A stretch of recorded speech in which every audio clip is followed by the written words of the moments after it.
Well, hey guys, welcome back to Waters Family Homestead. All right, I got the sun in my eyes, although it's behind some clouds, but it's probably an hour away from getting behind the trees where it's at. But I thought I'd put this thing on time lapse and show y'all what I'm working on today.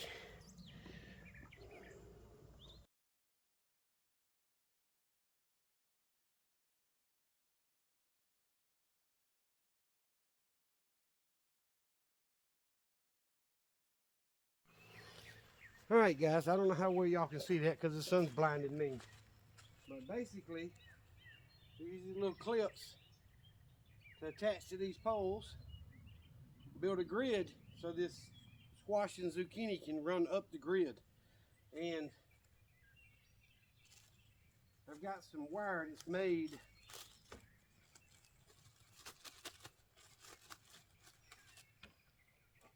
rubberized wire that's basically solid wire that's made for there's the end, for tying the plant up to the stakes. So I plan on doing that as it grows. I got too close, I'm sorry. I've only got those two that are big enough to really start that way now. So I'm gonna cut a little piece of this. I gotta go, well, my scissors probably cut it. And I'm gonna tie them up to that stake and see if, can't even tell if y'all can see that because I'm blind. Yeah, you can. All right, so I'm gonna tie these two up.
All right, so what I did was I tied the two branches up to the stake to make it grow up.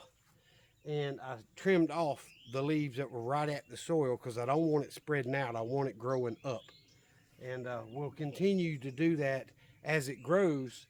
And hopefully this zucchini and squash will grow up this grid that we just created and not spread out quite as much as some of these others did and make such a bushy mess. So it's going to help me keep it trimmed, pruned back. It's going to help it get more airflow so it doesn't get so moist and mold and cause bug issues and all of that. I'm sorry, I'm sweating like a pig. The humidity is about 65–70% right now. It's forecasted to rain tomorrow. Was tonight, but anyway. So the other plants aren't quite big enough, but I'm going to continue watching them, and as they grow, I'll start tying them to the grid and cutting the bottom leaves off that I don't want there. The ones that aren't going to tie to the pole, I'm going to cut off until it reaches this grid, and then I'll let it follow the grid. And hopefully I'll get more fruit. I'll have less weed pressure because I can see around it, and it'll get more airflow because I can keep it pruned. So that's my experiment on squash and zucchini this time. We'll see. We'll see if it works. There's a lot of other channels out there that talk about how you should run it up right. Well, guess what? Now Waters Family Homestead is going to try this mess and see if it actually saves space and makes it easier to grow your squash and zucchini. So We'll find out for real. Y'all know I don't cut, I don't edit, I don't take all that mess out and add stuff in. So I do edit. I have to put pieces of video together, but that's it. So hopefully that's going to work. We'll see. We'll see. All right. Let me show y'all the rest of the garden. Hang on just a second. Whew. The sun is blinding me. The screen is so dark I can barely see. But anyway, and that's because the sun's hitting it. But let me flip y'all around. Okay, so look how there's a lot of yellow and brown leaves on this squash. Now this stuff is reaching the end of its cycle, and I did pick a couple hours ago because I did not get to pick yesterday because we had so much going that I just didn't get time. But I want to show y'all what I'm talking about by these vine borers. My boss said he'd never heard of that. Y'all see that? Bugs get in there and dig into the stalk of the plant, and they start destroying the plant from the inside out and killing it.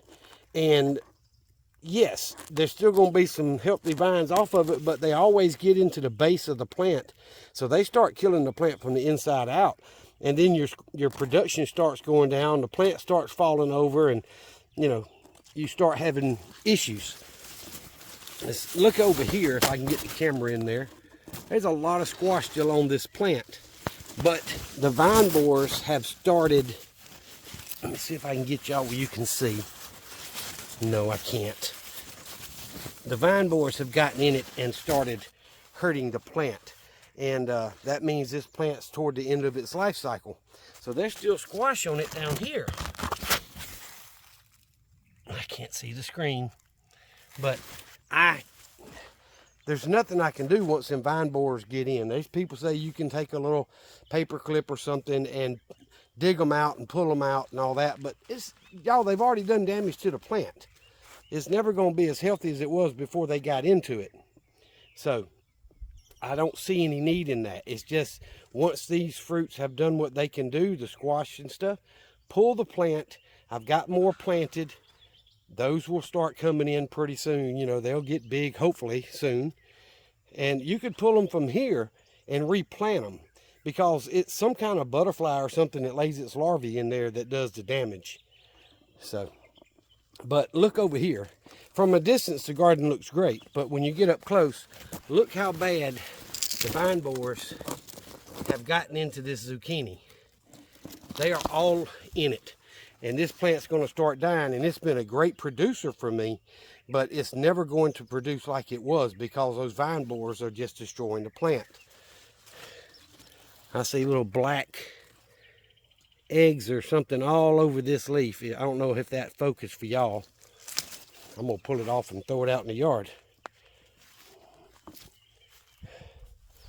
But there's nothing I can do. I mean, the limbs and the leaves, the stalks for the leaves are getting weak because the base is falling apart down there with those vine borers, and they're just starting to lay over, and there's nothing I can do to hold those leaves up or limbs up because the base is gone or going.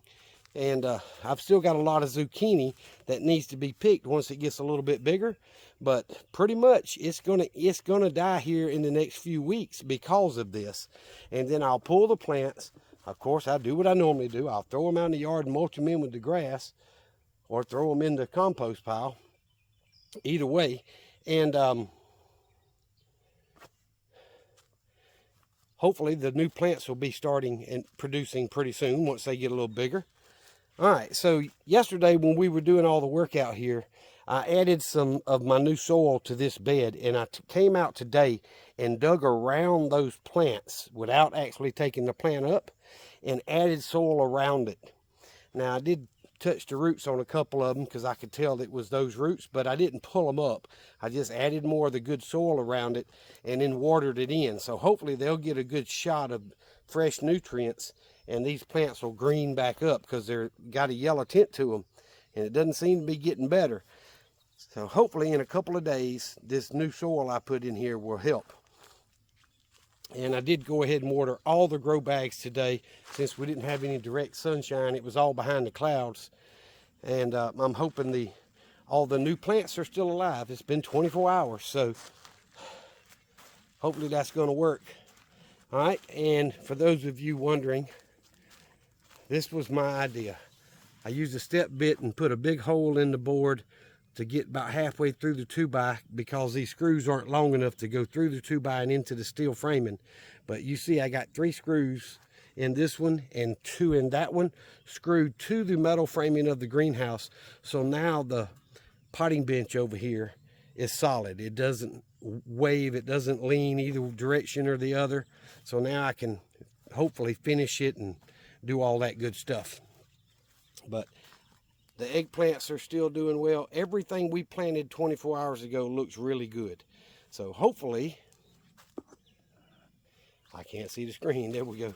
Hopefully it's going to work and these plants will start to thrive and take off. So that's an awful lot of work for something not to survive. But as y'all saw, let me flip back around. I've got the little 2x4 table out here. That was originally planned to go in this mini greenhouse, and I could let the legs down and get it put in there, but there's no room for a person to be in. You'd have to be outside. So I may do that. I may, once I put these pegs and stuff back up, I may open that back up and let the legs down and put that table in there so I can set stuff on it and then be protected from the elements out here, and I don't have to run anywhere to get the stuff. But I'm trying. So we also got these storage containers here, and I don't know how well y'all can see because my screen is dark, but they just open from the top. It's just a box. It's, you know, semi weather tight, and you can store stuff in there without worrying about it, without worrying it getting soaking wet in a downpour and all that good stuff, because the top's one piece. So I'm probably going to be moving a lot of the smaller bags of soil and stuff out and putting in there. And of course the little stool there to give me a place to sit while I'm working on stuff. So I'm going to try it with this raised, this mini greenhouse here. So I don't really see a purpose to have the raised bed inside of there. So, you know, y'all tell me what you think, but I just don't see the raised bed actually having a purpose other than just being inside the little mini greenhouse. I'm not putting soil in it, and I'm not growing anything in that raised bed. I'm going to put the table in there and probably do some seed starts and stuff in there. But actual soil in that raised bed is not going to happen. So I think that raised bed could be better used by bringing it out and put it in one of the places I've been planning on adding raised beds, and still use the mini greenhouse in a spot like that. I slid it away from the framing that's going to be greenhouse so I could get in between the two, and I could open both sides and use it. So anywho, that's my idea. All right, get where I can see the camera. I got about 13 minutes into this video, and I've got the video we made Saturday, Reed and I, to get edited and uploaded for Monday. So this one will probably come out Tuesday or Wednesday. And I've got a short that I want to make for y'all, and that'll probably come out Tuesday or Wednesday, somewhere in there. But it's a lot of work to do this much, and then I'm planning on adding more and more. And my brother-in-law comes over. My sister messaged me earlier and said if I got any eggs, because I give them eggs, of course. And I said, yeah. So he come over, and I sent eggs home with him, and he's like, your garden looks so good, it's so green. But he's looking from where we park to where the garden is. And I'm like, yeah, it looks good from a distance, but there's a lot of work to it, and there's a lot more work to do when you get it set up. So I've got to add soil to this bed that has got the zucchini and squash in it, and I'm gonna wait till the plants start growing up a little bit before I do that. And I've got to add soil to the old carrot bed there, and you know, that's just more money spending. I've got compost, but it's not ready to use yet. I'm sorry, I'm sweating, y'all. So I got to get my stuff put up and get the rest of the beds watered, because I didn't water the big beds. I only watered the grow bags and the little plants that we planted. So we'll see. But thank y'all for watching. Remember what I've always told you. I'm trying to turn so I can see. All right, I look a little better anyway, light-wise. The sun's barely behind the trees. So thank y'all very much. Remember what I've always told you. Jesus Christ loves you, and so do I. Y'all be safe, be prepared, and grow some food. Guys, if my old out-of-shape butt can do this stuff, you can do it. You can grow some food. It doesn't take a whole lot of effort. Anybody can grow zucchini and squash. And tomatoes aren't that hard. Everybody you know that grows anything grows tomatoes. And, you know, grow tomatoes. They're kicking my butt this year, but grow tomatoes. Grow peppers. I've never grown peppers before when it was just me. My ex grew some bell peppers and stuff, but so I'm trying new stuff this year for me, and I'm trying to get it to where I can raise enough food to where it'll last me an entire year before I have to buy any of that stuff, and be able to plant more the next year and keep going. So that's the goal of a homestead, is to be as self-sufficient as possible. And the only way you're going to do that is grow some food. Y'all be safe.